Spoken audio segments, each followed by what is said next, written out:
함으로 새벽기도 시작하겠습니다. 하나님 아버지 앞에 나아가는 하나님의 자녀로서 부족함이 많습니다. 늘 연약하고 쓰러지기도 하고 결단하지만 하나님을 잘 믿지 못하고 신뢰하지 못하는 흔들리는 우리의 모습도 하나님 아십니다.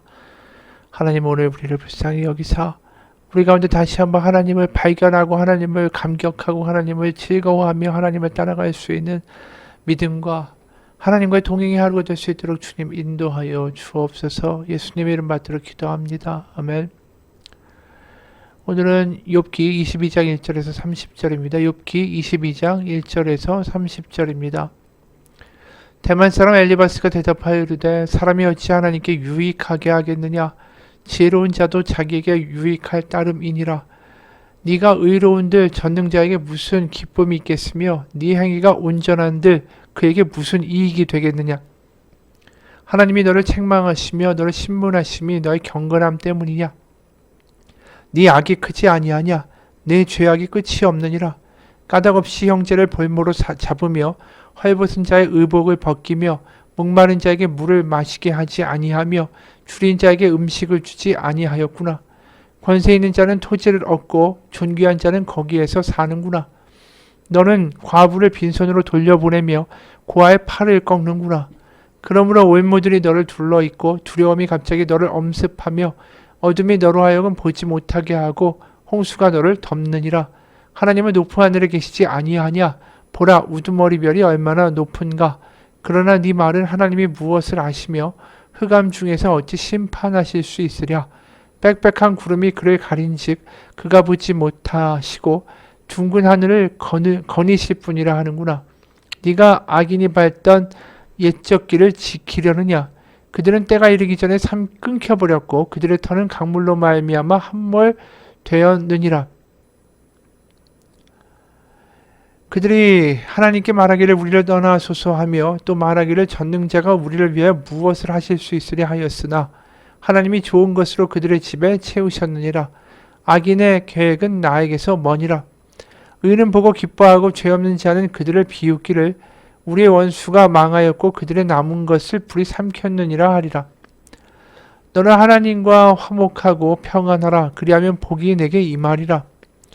청하건대 너는 하나님의 입에서 교훈을 받고 하나님의 말씀을 내 마음에 두라. 네가 만일 전능자에게로 돌아가면 네가 지음을 받을 것이며 또 내 장막에서 불의를 멀리하리라. 내 보화를 티끌로 여기고 오빌의 금을 계곡의 돌로 여기라. 그리하면 전능자가 네 보화가 되시며 내게 고귀한 은이 되시리니 이에 네가 전능자를 기뻐하여 하나님께로 얼굴을 들 것이라. 너는 그에게 기도하겠고 그는 들으실 것이며 너의 서원을 네가 갚으리라. 네가 무엇을 결정하면 이루실 것이요 내 길에 빛이 비치리라. 사람들이 너를 낮추거든 너는 교만했노라 말하라. 하나님은 겸손한 자를 구원하시리라. 죄 없는 자가 아니라도 건지시리니 네 손이 깨끗함으로 말미암아 건지심을 받으리라. 아멘. 오늘 이 욥의 말에 대하여 엘리바스가 또다시 발끈하여 반박을 하죠. 이것은 엘리바스가 욥에 대해서 반박하는 세 번째 이 연설이자 마지막 언설입니다. 그는 이번에 욥에게 반박할 때 이런 말을 하죠. 2절과 3절을 보면 사람이 어찌 하나님께 유익하게 하겠느냐. 지혜로운 자도 자기에게 유익할 따름이니라. 네가 의로운들 전능자에게 무슨 기쁨이 있겠으며 네 행위가 온전한들 그에게 무슨 이익이 되겠는가. 이건 무슨 이야기냐 하면은 여태까지 엘리바스가 인과응보 권선징악의 논리에 따라서 욥 네가 죄인이기 때문에 하나님이 너를 치셨고 그래서 회개하면 네가 다시 하나님께로부터 평안을 받을 것이다 라고 주장을 했죠. 오늘도 그 논리는 마찬가지입니다. 근데 다만 여기서 엘리바스가 하나님과 인간의 관계에 대해서 이렇게 설명하고 있는 것이 좀 특이하게 보이는 것이죠. 우리가 읽은 것처럼 사람이 아무리 지혜가 있고 아무리 능력이 있고 그런다 할지라도 그게 자기한테 복이 되는 건 사실이지만 그들의 잘함이 하나님께 무슨 유익이 되겠는가라는 거죠. 2절 3절의 말은 다시 말해서 아무리 강하고 아무리 지혜 있는 자라고 해서 그가 하나님이 하시는 일에 무슨 도움이 되겠는가? 고작 인간일 뿐인데 인간의 지혜나 힘이 하나님한테 무슨 도움이 되고 무슨 의미가 있겠는가? 어떤 한 인간이 정말 잘하면 하나님이 내가 원하는 대로 내가 기대하는 대로 네가 했구나. 너무 잘했다. 나에게 도움이 되었다. 이렇게 박수 치면서 좋아하실 분이겠는가?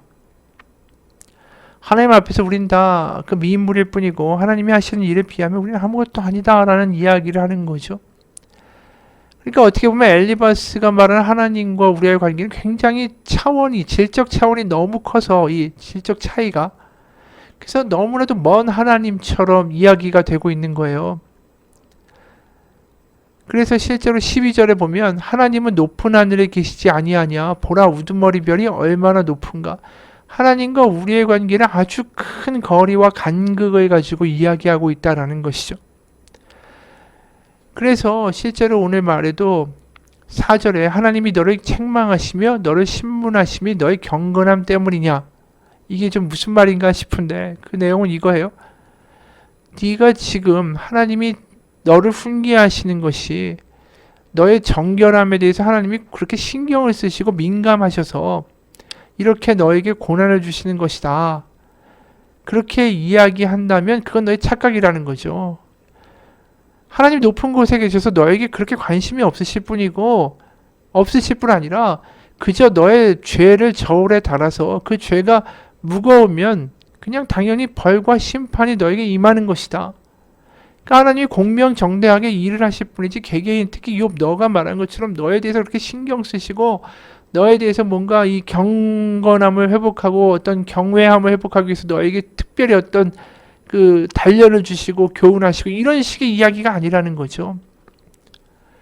다시 말해서 엘리바스의 주장에 따르면 하나님은 개인에 대해서 특별한 애정을 갖고 계신 분이 아니고 그저 권선징악이라는 커다란 이 공정한 룰에 따라서 이 세상을 다스리시는 분이시다. 어떻게 보면 한마디로 감정도 심장도 눈물도 없는 이 매정한 하나님처럼 사실 이야기하고 있다라는 것이죠. 그러면서 이 욥의 죄목을 이 엘리바스가 마치 이 검사처럼 재판장에 선 검사처럼 이 피고인 욥을 향해서 그의 죄목을 갑자기 나열하기 시작해요. 자신이 마치 검사처럼 된 것처럼 한다라는 거죠. 5절부터 12절. 네 악이 크지 아니하냐? 네 죄악이 끝이 없느니라. 까닭없이 형제를 볼모로 삼으며 헐벗은 자의 의복을 벗기고 목마른 자에게 물을 마시지 않게 하며 줄인 자에게 음식을 주지 아니하였구나. 권세 있는 자는 토지를 얻고 존귀한 자는 거기서 사는구나. 그런데 너는 과부를 빈손으로 돌려보내며 고아의 팔을 꺾는구나. 그러므로 올무들이 너를 둘러있고 두려움이 갑자기 너를 엄습하며 어둠이 너로 하여금 보지 못하게 하고 홍수가 너를 덮느니라. 그러니까 엘리바스가 지금 검사처럼 욥에게 말하는 거죠. 너의 죄는 너무나도 이기적이고 냉혈한 삶을 살았기 때문에 하나님 말씀하시는 그 권선징악의 악에 해당하는 그런 덕목들 율법에서 그 하지 말라고 하는 것들을 네가 행했기 때문에 이러한 죄를 받는 것이다. 마치 검사처럼 냉랭하게 친구에게 대하고 있다라는 거죠. 보면서 그런 생각이 들어요. 사람은 자신이 믿는 하나님을 닮아간다라는 거죠. 우리가 믿는 하나님이 사랑과 자비와 긍휼의 하나님이라면 우리도 역시 사랑과 자비와 긍휼이 넘치는 사람이 되겠죠. 하지만 우리가 믿는 하나님이 매정하고 아주 무섭고 분명한 하나님이다라는 사실만 믿고 산다면 우리 역시 매정하고 비판적인 사람이 될 수밖에 없는 거죠. 그게 바로 엘리바스가 그걸 그대로 증명하고 있는 거고 바리새인들이 그 엘리바스와 똑같은 매정하고 비판적인 시각으로 주변을 바라보고 있는 것 아닙니까? 결국 어떤 사람이 하는 행동을 보게 되면 그가 어떤 하나님을 믿는지가 이게 잘 드러나는 거죠. 그러니까 한마디로 지금 엘리바스를 보면 하나님의 어떤 그 긍휼이나 자비가 없고 굉장히 매정하고 감정이 없는 무서운 하나님을 이 엘리바스는 믿고 있다라는 거죠. 근데 우리가 알고 있는 하나님이 그런 하나님입니까? 아니죠. 예수님은 이 땅에 하나님이 아무런 감정이 없고 저 멀리 있고 매정하고 비판적이고 이 마치 죄악을 저울에 달아놓고 죄악이 무거우면 심판하기를 이 기다리고 계신 그런 하나님으로 절대로 우리 가운데 보여주시지 않습니다. 예수님이 이 땅에 오셔서 가장 많이 느끼신 감정이 뭐라고 했습니까? 불쌍히 여기시는 마음 아니에요? 스플랑크 니조마이? 그 창자 내장이 뒤틀리는 그 고통, 아이가 아픈 것을 보면서 내가 대신 아파야 하는데 라고 느끼는 그 고통을 느끼셨다. 이게 하나님의 마음이다. 이게 예수님이 이 땅에서 보여주신 거잖아요. 근데 엘리바스에게는 이런 마음이 단 하나도 없어요. 그러면서 욥은 너는 교만하고 하나님이 너의 죄악 따위는 보시지 않는다. 그래서 난 죄악이 없다라고 말하는 이 말도 안 되는 말만 하는 작자다라고 계속 비난만 하는 거죠. 그러면서 17절에 엘리바스가 욥이 이런 작자라고 이야기하는 거예요. 하나님께 말하기를 우리를 떠나소서 하며 또 말하기를 전능자가 우리를 위하여 무엇을 하실 수 있으랴. 이 악인들이 이렇게 하는데 네가 그런다라고 지금 엘리바스가 욥을 몰아치는 것입니다.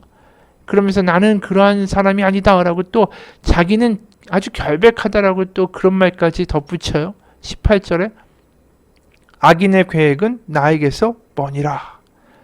자신은 악인이 아니라는 거죠. 그 얘기는 결국 뭡니까? 나는 욥 너처럼 이런 고난을 당할 이유가 하나도 없다라는 거죠. 참 어이가 없는 말이죠. 그러면 예수님은 악인이라 고난을 당하신 거고 사도 바울도 12 제자들도 모두 악인이라 그런 고난을 당한 것입니까?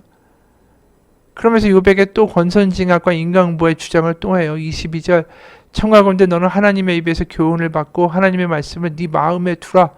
네가 만일 전능자에게로 돌아가면 네가 지음을 받을 것이며 또 너의 장막에서 불의를 멀리하리라. 29절 사람들이 너를 낮추거든 너는 교만했노라 말하라. 하나님은 겸손한 자를 구원하시리라. 정작 엘리바스가 너무나도 교만한데 여러분 하나님은 그렇게 매정하고 아무런 감정이 없는 하나님이 아닙니다. 그런 하나님이라면 왜 그분의 아들 예수 그리스도까지 이 땅에 보내셔서 십자가에 못 박아 죽게 하셨을까요? 하나님이 그저 매정하고 무섭고 우리의 죄를 저울에 달아 이제 심판할 때만을 기다리시는 그러한 재판장과 같이 아무런 감정이 없는 그러한 분이라면 예수님을 이 땅에 보내실 리가 없고 예수님은 이 땅에 오셔서 어떤 일을 하십니까? 사탄과 마귀가 마치 오늘 엘리바스처럼 이 작자의 죄는 이러합니다. 그러므로 이 사람은 평생 지옥에서 있어야 합니다. 하나님의 자녀라고 일컬음을 받을 수가 없는 작자입니다. 엘리바스처럼 우리를 그렇게 정죄할 때에 하나님의 아들 예수 그리스도는 우리 곁에서 계신다라는 거죠. 우리를 변호해 주신다라는 거죠. 우리의 죄를 덮어주신다라는 거죠. 이게 하나님의 구원의 방식이고 엘리바스가 말하는 하나님이 아니라는 증거 아닙니까? 토니 캠폴로라는 목사님이 이런 경험을 말해요. 어느 날 밤 10시 10분 전화벨이 요란스럽게 울렸다. 받아보니 모르는 여인이었다. 목사님이시죠. 신학적 질문이 하나 있어서요. 솔직히 밤 10시에 생판 모르는 사람이 전화를 걸어 신학적 토론을 하자니까 별로 반갑지 않았다. 무슨 질문입니까? 나는 물었다. 사람이 죽으면 다른 모든 사람과 동시에 심판대에 서게 되나요? 아니면 각 사람이 따로따로 하나님께 심판을 받나요? 글쎄요. 그걸 왜 물으세요? 그랬더니 이 여인이 이렇게 말하는 거예요. 제 아들은 인생에서 많은 실패를 경험했어요. 그러다가 결국 2주 전에 자살을 하고 말았답니다. 심판의 날 아들 옆에 서서 제가 하나님께 아들이 얼마나 착하고 멋진 아이였는지 제가 말씀드릴 수 있나 정말 알고 싶었기 때문입니다. 그날 꼭 아들을 그 곁에 서서 제가 대변해 주고 싶어요. 이게 어머니의 사랑 아니에요? 그 어머니의 마음으로 예수님이 우리 곁에 서 계시다라는 거죠. 우리를 향한 하나님의 사랑은 이 어머니의 사랑보다 더 큽니다. 복음은 다른 게 아니에요. 사탄이 우리를 정죄할 때에 죄인인 우리 곁에 하나님의 아들 예수 그리스도가 곁에 서 주신다. 믿는 자는 결코 심판 때에 혼자 서지 않는다. 예수님이 바로 우리 곁에 계시다. 이게 복음 아닙니까? 로마서 12장 1절에 이런 말씀이 있어요. 그러므로 형제들아 내가 하나님의 모든 자비하심으로 너희를 권하노니 너희 몸을 하나님이 기뻐하시는 거룩한 산제물로 드리라. 이는 너희가 드릴 영적 예배니라. 여기 보면 너희를 거룩한 산제물로 드리라. 너희를 드리라 하나님이 받아주실 것이다 라고 이야기할 때 드리다 라는 단어를 원어로 보면 이 파리스템이라는 헬라어 단어예요. 이 파라라는 접두사와 히스템이라는 동사가 결합된 겁니다. 나란히 서다라는 거예요.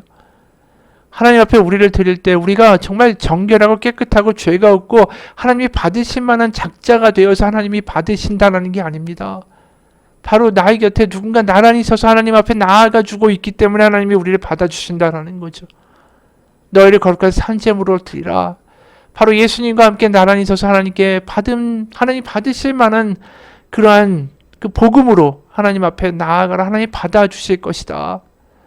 바로 우리가 부족하고 죄인이고 거룩하지 못하지만 우리가 죄를 짓지만 그럼에도 우리가 하나님 앞에 나아가 하나님께 받아달라고 말할 수 있는 것은 바로 우리 곁에 예수님이 늘 서 주시기 때문이라는 거죠. 그것이 지금도 마찬가지고 바로 하나님 앞에 우리가 서는 그날도 마찬가지일 거예요. 그것을 증거하시는 것이 성령님 아닙니까? 예수님이 우리 곁에 계시다는 것을 알게 해주시는 보혜사 성령님. 보혜사라는 단어도 원어로 보면 파라클레토스라는 단어예요. 동사로는 파라칼레오에서 나온 거죠. 파라, 이미 이야기한 대로 나란히란 뜻이고 칼레오는 부른다란 뜻이에요. 성령님은 바로 우리와 나란히 같이 서서 같이 탄식하고 같이 하나님께 간구하고 같이 울어주는 분이다라는 뜻입니다. 하나님은 결코 우리를 혼자 두는 것이 아니라 우리 곁에 서 있는 바로 그 하나님의 아들 예수 그리스도와 성령님을 우리를 위하여 보내주신 분이에요. 엘리바스가 말한 것처럼 피나 눈물이 없고 우리를 심판하기를 즐겨하신 하나님이 아니시다라는 것이죠. 사탄이 엘리바스처럼 우리의 죄를 심판대에서 나열하고 저주할 때에 우리 곁에는 바로 예수님이 같이 서 계십니다. 그게 복음입니다. 같이 기도하겠습니다. 하나님, 우리는 하나님이 어떠한 분인지를 예수님을 통하여 보게 됩니다.